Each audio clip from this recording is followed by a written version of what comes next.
বিসমিল্লাহির রহমানির রাহিম। আসসালামু আলাইকুম সুপ্রিয় দর্শক শ্রোতাবৃন্দ, স্বাগত জানাই আজকের এই বিশেষ সংবাদ বিশ্লেষণ অনুষ্ঠানে। আজকের প্রতিবেদনে আমরা এমন একটি খবর নিয়ে হাজির হয়েছি যা দেশের প্রায় ২৪ লাখেরও বেশি সরকারি কর্মকর্তা কর্মচারী এবং ১০ লাখের বেশি অবসরপ্রাপ্ত পেনশনভোগীর জীবনে সরাসরি প্রভাব ফেলতে যাচ্ছে। হ্যাঁ, আমরা কথা বলছি বহুল প্রতীক্ষিত নবম জাতীয় পে স্কেল নিয়ে। আজ ৯ অগস্ট ২০২৬ রবিবার সকালেই সংশ্লিষ্ট সূত্র থেকে যে তথ্য বেরিয়ে এসেছে তাতে বলা হচ্ছে, চলতি মাসের শেষ দিকে অথবা আগামী সপ্তাহেই মন্ত্রিসভার বৈঠকে এই প্রস্তাব উপস্থাপিত হতে পারে। অর্থাৎ দীর্ঘ প্রতীক্ষার অবসান হয়তো খুব কাছেই। প্রস্তাবিত কাঠামো অনুযায়ী সর্বনিম্ন মূল বেতন ৮,২৫০ টাকা থেকে বেড়ে হতে পারে ২০,০০০ টাকা, আর সর্বোচ্চ মূল বেতন ৭৮,০০০ টাকা থেকে বেড়ে হতে পারে ১,৬০,০০০ টাকা। ভিডিওটি শেষ পর্যন্ত দেখুন, কারণ আমরা জানাবো কবে থেকে কার্যকর হতে পারে এই বেতন কাঠামো, কোন কোন ধাপে বাস্তবায়িত হবে, আন্তর্জাতিক মুদ্রা তহবিল IMF কেন এ বিষয়ে সতর্কতার পরামর্শ দিয়েছে এবং সরকারি কর্মচারীরা কেন রাস্তায় নেমে আন্দোলন করছেন। দর্শক, শুরুতেই চলুন জেনে নিই পুরো বিষয়টা শুরু কোথা থেকে। বাংলাদেশে সর্বশেষ জাতীয় পে স্কেল ঘোষিত হয়েছিল ২০১৫ সালে, যা ছিল অষ্টম জাতীয় বেতন কাঠামো।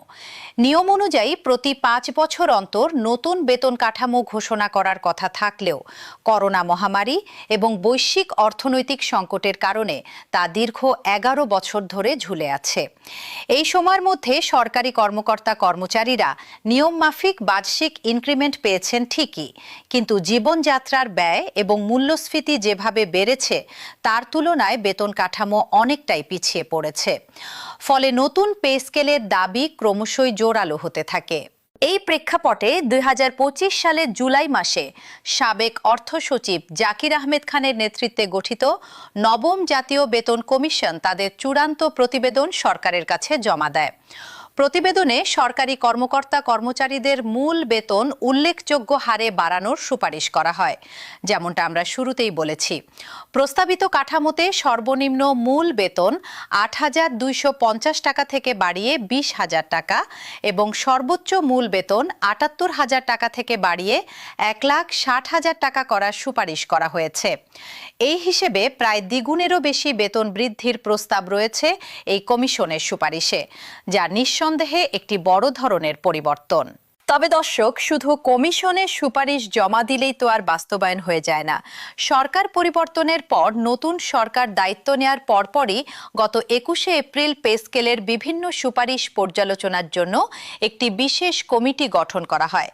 মন্ত্রিপরিষদ সচিব নাসিমুল গনির নেতৃত্বে গঠিত এই উচ্চ পর্যায়ের কমিটি কমিশনের প্রতিবেদন খুঁটিয়ে খুঁটিয়ে পর্যালোচনা করে।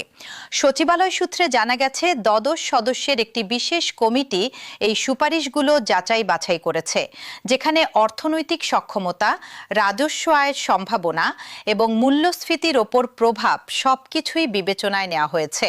মে মাসের শেষ দিকে এসে একটি গুরুত্বপূর্ণ অগ্রগতি হয়। মন্ত্রিপরিষদ সচিব নাসিমুল গনির নেতৃত্বাধীন পুনর্গঠিত কমিটির এক বৈঠকে নীতিগতভাবে সিদ্ধান্ত নেওয়া হয়, নতুন অর্থ বছর অর্থাৎ ২০২৬-২৭ অর্থ বছরের প্রথম দিন ১ জুলাই থেকে নবম পে স্কেল কার্যকর হবে।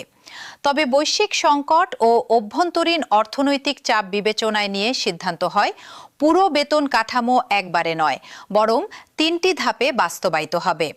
প্রথম ধাপে অর্থাৎ আগামী অর্থ বছরে মূল বেতনের অর্ধেক বৃদ্ধি কার্যকর হবে। দ্বিতীয় বছরে মূল বেতনের বাকি অর্ধেক যুক্ত হবে, আর তৃতীয় বছর থেকে সব ধরনের ভাতা এবং অন্যান্য সুযোগ সুবিধা পূর্ণাঙ্গভাবে কার্যকর হবে। অর্থাৎ সম্পূর্ণ পে স্কেলের সুফল কর্মচারীরা পুরোপুরি পেতে সময় লাগবে প্রায় ৩ বছর। দর্শক, জুন মাসে জাতীয় বাজেট অধিবেশনে পে স্কেল বাস্তবায়নের জন্য বিশেষ আর্থিক বরাদ্দের বিষয়টি নিয়েও আলোচনা হয়। জানা গেছে প্রায় ৩৫,০০০ থেকে ৩৭,০০০ কোটি টাকার একটি বিশেষ বরাদ্দ রাখার আলোচনা হয়েছে আগামী অর্থ বছরের বাজেটে। যদিও কোনো কোনো সূত্র বলছে এই অঙ্কটা হতে পারে ৩০ থেকে ৩৫,০০০ কোটি টাকার মধ্যে। তবে সংখ্যাটা যাই হোক না কেন, এটা স্পষ্ট যে সরকারের জন্য এটি একটি বিশাল অঙ্কের বাড়তি ব্যয় এবং ঠিক এই কারণেই বিষয়টি এতটা জটিল হয়ে উঠেছে। এবার আসা যাক জুলাই মাসের ঘটনা প্রবাহে। ২৫শে জুলাই একটি গুরুত্বপূর্ণ প্রতিবেদনে জানানো হয়, সব প্রক্রিয়া ঠিকভাবে শেষ হলে আগস্ট মাসেই পে স্কেলের গেজেট প্রকাশিত হতে পারে, আর তা কার্যকর হবে ১ জুলাই থেকে পূর্ববর্তী তারিখ থেকে। অর্থাৎ গেজেট দেরিতে প্রকাশিত হলেও বেতন বৃদ্ধির সুবিধা কর্মচারীরা জুলাই মাস থেকেই গণনায় পাবেন বলে ইঙ্গিত দেওয়া হয়। একই সময়ে অর্থ ও পরিকল্পনা মন্ত্রণালয় সংশ্লিষ্ট একটি সূত্র জানিয়েছিল, আগস্টের শেষে অথবা সেপ্টেম্বরের শুরুতে চূড়ান্ত গেজেট প্রকাশের সম্ভাবনা রয়েছে। তবে দর্শক, এখানেই একটা গুরুত্বপূর্ণ মোড় নেয় ঘটনা প্রবাহ।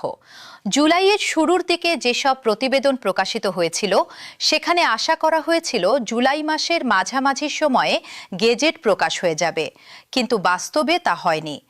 এর পেছনে বড় একটি কারণ হিসেবে উঠে এসেছে আন্তর্জাতিক মুদ্রা তহবিল IMF এর ভূমিকা। সংশ্লিষ্ট সূত্রের দাবি অনুযায়ী IMF সরকারের সামগ্রিক ব্যয় এবং মূল্যস্ফীতির ওপর সম্ভাব্য নেতিবাচক প্রভাব বিবেচনা করে নতুন বেতন কাঠামো বাস্তবায়নের ক্ষেত্রে সতর্কতা অবলম্বনের পরামর্শ দিয়েছে। কারণ একসঙ্গে ২৪ লাখের বেশি সরকারি কর্মচারীর বেতন বাড়িয়ে দিলে বাজারে টাকার সরবরাহ বেড়ে যাবে, যা মূল্যস্ফীতিকে আরও উস্কে দিতে পারে বলে অর্থনীতিবিদদের একাংশ মনে করছেন। বিশেষ করে বাংলাদেশ যখন IMF থেকে ঋণ কর্মসূচির আওতায় রয়েছে, তখন এই ধরনের বড় অঙ্কের সরকারি ব্যয় বৃদ্ধি নিয়ে আন্তর্জাতিক সংস্থাটির নজরদারি স্বাভাবিকভাবেই বেড়ে গেছে। এই কারণেই সরকার পুরো বিষয়টি নিয়ে আরও সতর্কভাবে এগোচ্ছে বলে জানা যাচ্ছে। আজকে সর্বশেষ তথ্য অনুযায়ী নতুন বেতন কাঠামোর প্রস্তাব বর্তমানে চূড়ান্ত পর্যালোচনার পর্যায়ে রয়েছে। সংশ্লিষ্ট সূত্র বলছে, সব প্রক্রিয়া ঠিকভাবে এগোলে চলতি মাসের শেষ দিকে অথবা আগামী সপ্তাহেই মন্ত্রিসভার বৈঠকে প্রস্তাবটি উপস্থাপন করা হতে পারে। মন্ত্রিসভা অনুমোদন দিলে এরপর শুরু হবে প্রজ্ঞাপন জারির প্রক্রিয়া। তবে দর্শক, একটা বিষয় খেয়াল রাখা জরুরি, নতুন পে স্কেল ঠিক কবে থেকে কার্যকর হবে সে বিষয়ে এখনও কোনো চূড়ান্ত সিদ্ধান্ত নেওয়া হয়নি। ফলে সরকারি চাকরিজীবীদের আপাতত তাকিয়ে থাকতে হচ্ছে মন্ত্রিসভার আসন্ন সিদ্ধান্তের দিকে। দর্শক, এবার একটু বিস্তারিত জেনে নেওয়া যাক প্রস্তাবিত বেতন কাঠামোর গ্রেড ভিত্তিক চিত্র নিয়ে। বর্তমান অষ্টম পে স্কেলে সর্বনিম্ন গ্রেড অর্থাৎ ২০তম গ্রেডের মূল বেতন ৮,২৫০ টাকা, আর সর্বোচ্চ গ্রেড অর্থাৎ প্রথম গ্রেডের মূল বেতন ৭৮,০০০ টাকা। কমিশনের সুপারিশ অনুযায়ী প্রতিটি গ্রেডেই উল্লেখযোগ্য হারে বেতন বৃদ্ধির প্রস্তাব করা হয়েছে। তবে নিম্ন গ্রেডের কর্মচারীদের জন্য শতকরা হিসেবে বৃদ্ধির হার তুলনামূলকভাবে বেশি রাখার সুপারিশ এসেছে, যাতে নিম্ন আয়ের কর্মচারীরা জীবনযাত্রার ব্যয়ের সঙ্গে তাল মিলিয়ে চলতে পারেন। পাশাপাশি মূল বেতনের সঙ্গে বাড়ি ভাড়া ভাতা, চিকিৎসা ভাতা এবং অন্যান্য ভাতাও নতুন হারে পুনর্নির্ধারণের প্রস্তাব রয়েছে। তবে দর্শক, এই পুরো প্রক্রিয়ার মধ্যে একটা অসন্তোষের সুরও স্পষ্ট শোনা যাচ্ছে। দেশের বিভিন্ন প্রান্তে সরকারি কর্মচারী কল্যাণ সমিতির উদ্যোগে সমাবেশ ও আলোচনা সভা অনুষ্ঠিত হচ্ছে। যেমন মানিকগঞ্জে সম্প্রতি বাংলাদেশ সরকারি কর্মচারী কল্যাণ সমিতির জেলা শাখার আয়োজনে নবম পে স্কেলের চূড়ান্ত সুপারিশ, গেজেট প্রকাশ এবং দ্রুত বাস্তবায়নের দাবিতে প্রতিনিধি সমাবেশ অনুষ্ঠিত হয়েছে। সমাবেশে বক্তারা বলেন, প্রায় ২২ লাখ সরকারি কর্মচারী দীর্ঘদিন ধরে বেতন কাঠামো পুনর্বিন্যাসের অপেক্ষায় রয়েছেন। জীবনযাত্রার ব্যয় বৃদ্ধি, পদোন্নতি ও টাইম স্কেল সংকুচিত হয়ে যাওয়ায় তারা আর্থিকভাবে ভীষণ চাপে রয়েছেন। শিক্ষা, চিকিৎসা, বাসা ভাড়া, গ্যাস ও বিদ্যুৎ সহ নিত্য প্রয়োজনীয় খরচ বহন করা তাদের জন্য ক্রমশই কঠিন হয়ে পড়ছে বলে অভিযোগ করেন বক্তারা। শুধু কর্মরত কর্মচারীরাই নন, অবসরপ্রাপ্ত কর্মচারীদের মধ্যেও রয়েছে ব্যাপক প্রত্যাশা। দেশের প্রায় 10 লাখেরও বেশি অবসরপ্রাপ্ত সরকারি কর্মচারী নতুন পে স্কেলের দিকে তাকিয়ে আছেন, কারণ তাদের পেনশনের পরিমাণও নির্ভর করবে নতুন বেতন কাঠামোর ওপর। সাম্প্রতিক একটি প্রতিবেদনে জানা যায়, দীর্ঘ অপেক্ষার পর প্রায় 75,000 অবসরপ্রাপ্ত শিক্ষক ও কর্মচারীর জন্য একটি সুখবর এসেছে, যা পেনশন সংক্রান্ত জটিলতা নিরসনের সঙ্গে সম্পর্কিত। যদিও এটি সরাসরি নবম পে স্কেলের অংশ নয়, তবু এটি প্রমাণ করে সরকারি কর্মচারী ও পেনশনভোগীদের আর্থিক বিষয়গুলো নিয়ে বর্তমানে সরকার বেশ তৎপর রয়েছে। দর্শক, এবার একটু অর্থনৈতিক দিকটাও বুঝে নেওয়া যাক। অর্থনীতিবিদদের মতে প্রস্তাবিত বেতন কাঠামো পুরোপুরি বাস্তবায়ন করা হলে সরকারের নিয়মিত ব্যয় অনেকটাই বেড়ে যাবে। এই অতিরিক্ত ব্যয়ের চাপ সামলাতে হলে সরকারকে রাজস্ব আয় বাড়ানোর পাশাপাশি সরকারি অর্থ ব্যবস্থাপনায় আরও দক্ষতা আনতে হবে। প্রসঙ্গত জানা গেছে, নতুন পে কমিশনের জন্য সম্ভাব্য প্রায় 40,000 কোটি টাকার একটি হিসাব করা হলেও তার একটি বড় অংশ, প্রায় 39,000 কোটি টাকারও বেশি, ইতিমধ্যে জ্বালানি ভর্তুকি, কৃষি ঋণ মওকুফ এবং ফ্যামিলি কার্ডের মতো জরুরি জনকল্যাণমূলক খাতে ব্যয় হয়ে যাচ্ছে বলে কোনো সূত্র উল্লেখ করেছে। এতে বোঝা যায় সরকারের সামনে আর্থিক সক্ষমতার প্রশ্নটি সত্যিই একটি বড় চ্যালেঞ্জ হিসেবে দাঁড়িয়ে আছে।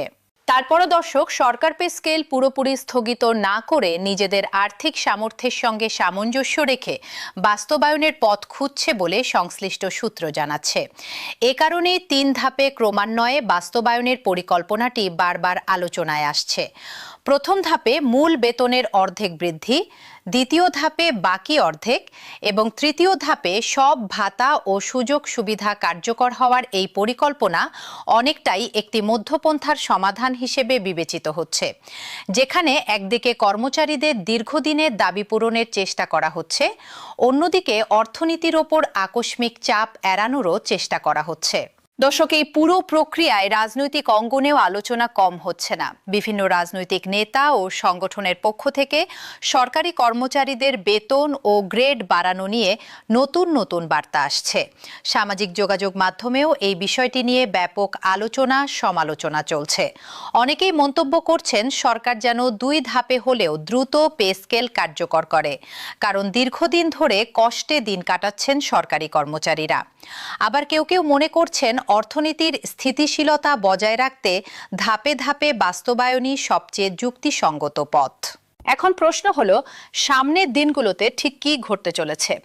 সব মিলিয়ে পরিস্থিতি বিশ্লেষণ করলে দেখা যাচ্ছে, নবম জাতীয় পে স্কেল নিয়ে মূল অপেক্ষা এখন কেন্দ্রীভূত হয়েছে মন্ত্রিসভার সিদ্ধান্তের ওপর।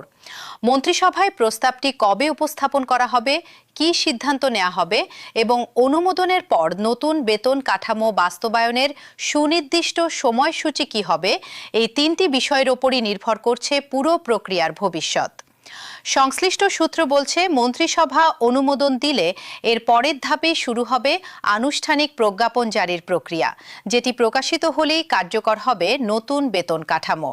দর্শক, একটা বিষয় স্পষ্ট করে বলে রাখা প্রয়োজন, এই মুহূর্ত পর্যন্ত নবম পে স্কেলের গেজেট আনুষ্ঠানিকভাবে প্রকাশিত হয়নি এবং কার্যকরের সুনির্দিষ্ট তারিখও চূড়ান্তভাবে ঘোষণা করা হয়নি।